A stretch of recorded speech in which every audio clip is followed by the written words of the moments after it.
Bem, a Simone Weil diz que a atenção é a forma mais rara e pura de generosidade. Uma atenção desse tipo, uma atenção que abra a nossa mente para a realidade, para os múltiplos aspectos de um texto, uma atenção assim é quase uma clarividência. E ela permitirá que a nossa leitura seja uma impregnação completa, seja uma verdadeira transfusão. Uma leitura deste tipo, ela nos dará talento. Uma leitura assim, ela nos mostrará a essência dos estilos, o tom de cada escritor, a sua forma de sensibilidade, o seu processo de criação, de composição do texto. Uma atenção desse tipo, ela realmente nos permite encontrar a beleza. Mas o importante, não se esqueçam, ler com método, tomando notas. O crítico literário Álvaro Lins, um dos melhores críticos brasileiros, ele dizia sobre esse sistema de leitura: muitos dos nossos estudos e leituras são mal aproveitados por falta de método. E recomendava a si mesmo voltar a ler certos autores fundamentais, como Bergson e Proust, com o lápis na mão e o caderno nas pernas. Dominar a preguiça, sufocar o gosto das evasões para livros mais agradáveis, porque mais fáceis. Não deixar-se vencer pelo simples prazer da leitura como um diletante. Mas, ao mesmo tempo, é importante que nós não nos enganemos. Ler é uma aprendizagem para a vida inteira. O Ítalo Calvino diz com acerto: um clássico é um livro que nunca terminou de dizer aquilo que tinha para dizer. E se um clássico é interminável, o que podemos dizer da leitura? Aprender a ler é a mais difícil das artes, dizia Goethe. E dizia isso no fim da vida. E ele completava: dediquei-me por décadas a essa tarefa e não posso me dar por satisfeito. Então a leitura deve ser vagarosa, refletida e total. Nós devemos avançar gradualmente no conhecimento de um autor. Devemos buscar, por meio da atenção, uma impressão total que se torne parte de nós. De tal maneira que a leitura não impregne apenas as nossas ideias, mas a nossa vida inteira. E não devemos ter preguiça de reler. O Albalá dizia com muito acerto: a leitura repetida é a pedra filosofal do talento. Bem, mas já que nós falamos aqui do Ítalo Calvino, eu quero terminar lembrando um trecho do seu livro 6 Propostas para o Próximo Milênio. Esse livro é um conjunto incompleto de conferências que o Calvino deveria proferir na Universidade de Harvard. Mas, infelizmente, ele faleceu antes disso. Ficou faltando a última conferência.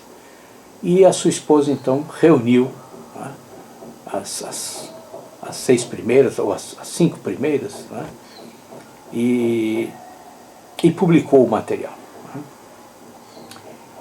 E numa dessas conferências o Calvino fala sobre a exatidão, né? E na opinião dele a linguagem parece ser sempre usada de modo aproximativo, né? De modo casual, né? De maneira descuidada. Ele diz que ele tenta se livrar disso quando escreve, né? Então ele corrige cada frase tantas vezes quanto achava necessário, né? Para chegar a um resultado que elimine a insatisfação, né?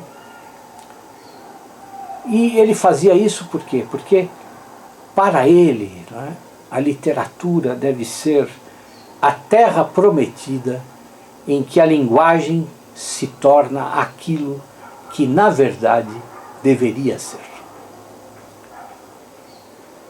Mas, com absoluta razão, o Calvino afirma que uma epidemia pestilenta atingiu a humanidade em sua faculdade mais característica, que é exatamente o uso da palavra.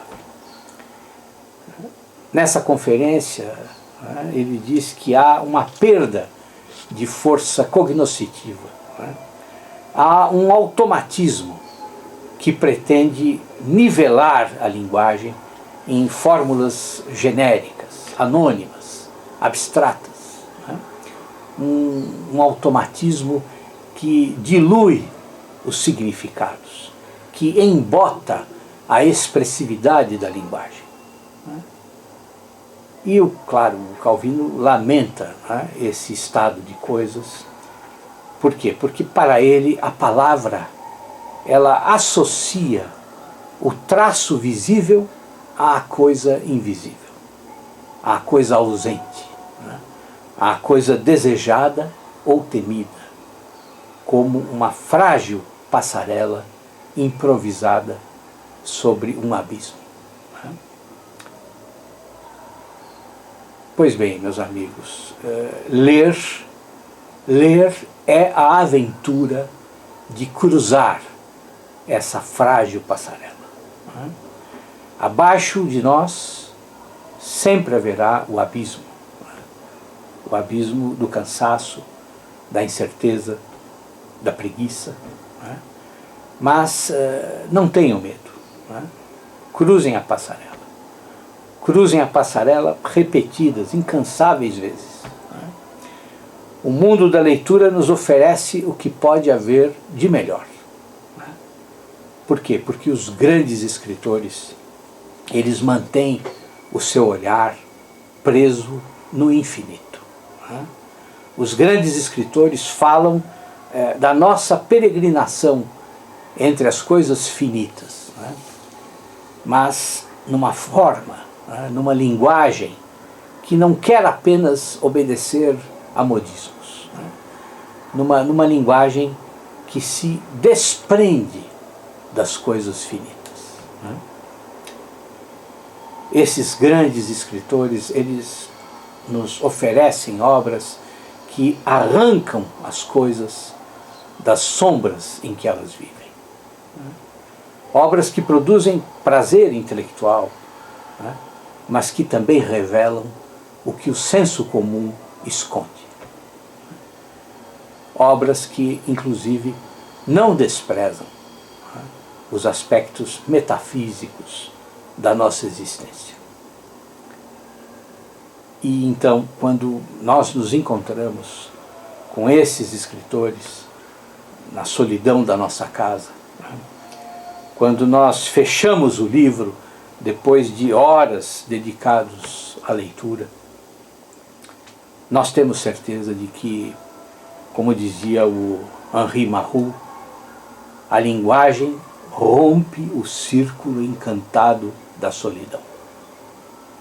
Um leitor, meus amigos, nunca está sozinho. Muito obrigado.